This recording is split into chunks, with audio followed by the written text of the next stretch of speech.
Warangal, Khammam, Nalgonda teachers ఎమ్మెల్సీగా నేను గెలిచిన గంట నుండి విద్యా సంస్థల్లోని ప్రధాన సమస్యలను క్విక్గా తీర్చడానికి సమాచార హక్కు చట్టం ద్వారా 3 ఉమ్మడి జిల్లాల వ్యాప్తంగా ఉన్న విద్యా సంస్థల్లోని సమస్యల వివరాలను 2 నెలల నుండి తప్పిస్తున్నాను.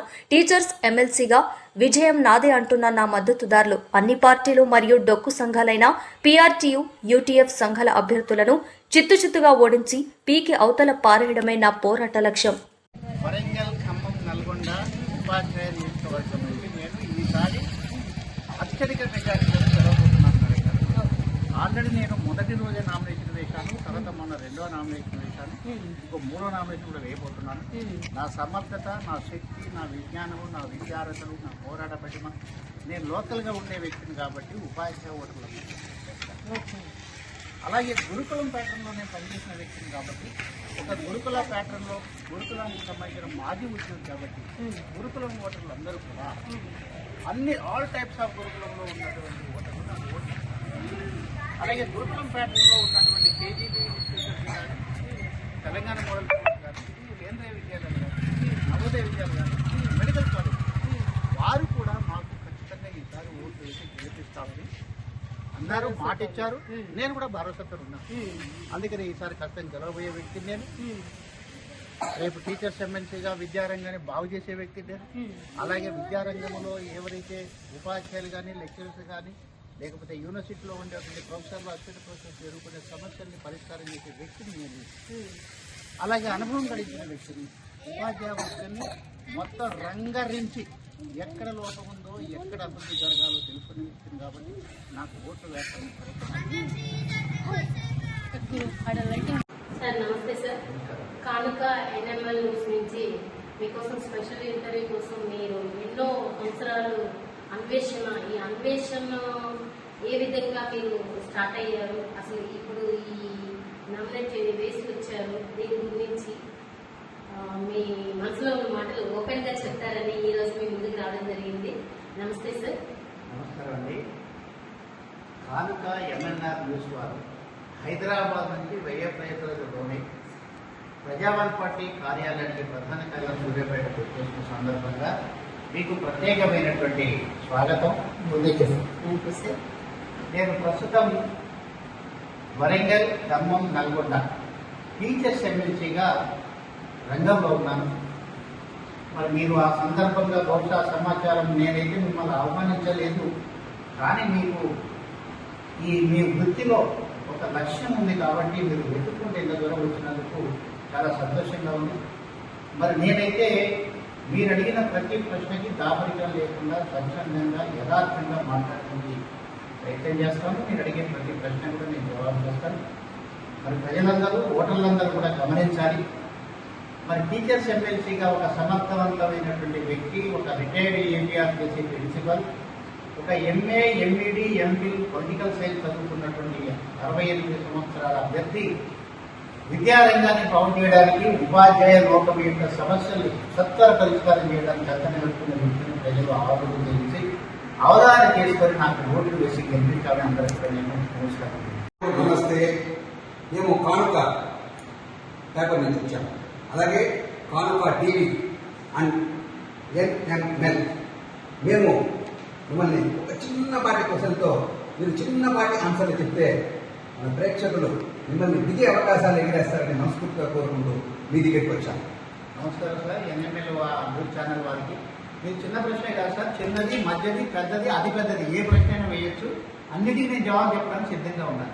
లింగడి వెంకటేశ్వరరావు గారు ఎంత ఊపుతో ఉన్నారో, ఎంత ఉత్సాహంగా ఉన్నారో మీరందరూ కూడా చూస్తున్నారు. ఎందుకంటే ఈసారి అతనికి విజయం తథ్యంగా వస్తుంది. విద్య కోసం ఆయన పోరాడుతున్నాడు. వీళ్ళ పొలిటికల్ లీడర్లు ఒక్కొక్క రోజు ఒక్కొక్క పార్టీలో ఉంటూ రకరకాలుగా డబ్బు కోసం మాత్రమే ఆశించి ఈ రాజకీయాలకు వస్తున్నారు. కానీ మా వెంకటేశ్వర గారు మాత్రం అలా కాకూడదు. ఎందుకంటే ఆయన చదువు పట్ల ఎంతో అక్కర ఉంది. ఆయన చదువుకోవడమే కాదు, వాళ్ళ ఇంట్లో వాళ్ళని కూడా ఆ స్థాయికి చదివించారు. మిమ్మల్ని కూడా చదివిస్తారని నేను మనస్ఫూర్తిగా కోరుకుంటున్నాను. అలాగే ఆయన్ని మనం ఈసారి తప్పకుండా గెలిపిస్తాం. విజయాన్ని ఆయన ఇంటికి చేరుస్తామని మా కానుక మరియు ఎన్ఎంఎల్ పేపర్ నమ్ముతుంది.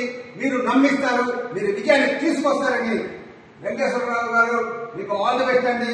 మీకు విజయం తర్వాత వచ్చి మిమ్మల్ని కలుస్తానని మనస్ఫూర్తిగా కోరుకుంటాను. అలాగే మీరు రాజకీయాలకు రావడానికి ముఖ్య కారణం ఏంటి సార్? నేను ఒరిజినల్గా పొలిటికల్ సైన్స్ స్టూడెంట్ అండి. యా, అంటే 1979-80లో నేను ఎంఏ పొలిటికల్ సైన్స్ ఫస్ట్ క్లాస్లో పాస్ అయ్యాను. ఓ అక్కడ మీకు బీసీ పుట్టిందన్నమాట. అక్కడ నాకు అరిస్టాటిల్, ప్లూటో, రూసో సిద్ధాంతాలకు నేను ఆకర్షితులయ్యాను. రాజ్యపాలకుడు మంచివాడైతే రాజ్యంలో ప్రజలు బాగుంటారు. యా, అందుకనే రాజ్యపాలకుడు గొప్పవాడిగా ఉండాలి, మంచివాడిగా ఉండాలి, నీతివంతుడిగా ఉండాలి, విజ్ఞానవంతుడిగా ఉండాలి, ప్రజాక్షేమమే కోరుకునే వ్యక్తి ఉండాలని నాకు ఆ రోజే అనిపించింది. యా. మీరు చదువుకునే రోజుల్లో ఇప్పుడున్న లీడర్ అయ్యారు సార్? నేను 75 to 77 జూనియర్ కాలేజీ సూర్యాపేటలో ఏబీవీపీ ప్రెసిడెంట్గా పనిచేశాను. ఓహో, మామూలు కాదు.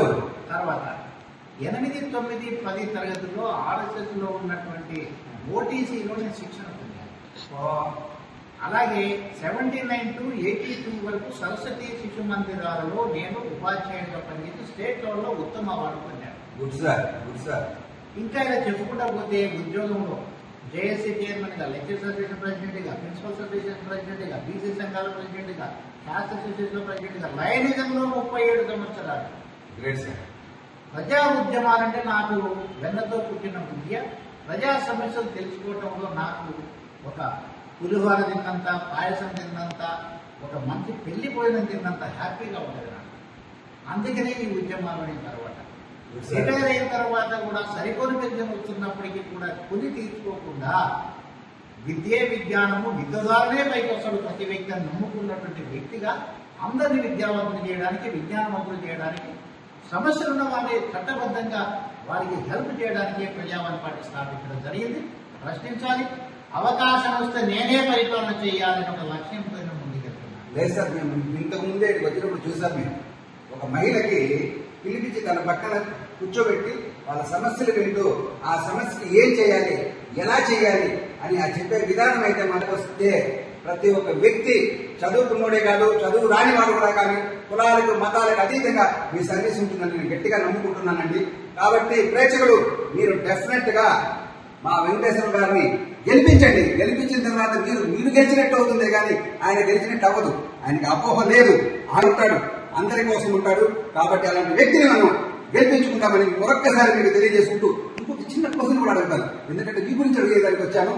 సార్, రాజకీయాలకు మీరు వచ్చారు, అంతకుముందు చదువుకున్నారు, మతం అని ఇప్పుడు అంటున్నారు సార్? లేదు, అనుకునేవాడిని అయితే 12 సార్లు పోటీ చేయడం, 13 సార్లు అడిగి ఉండదు కదా.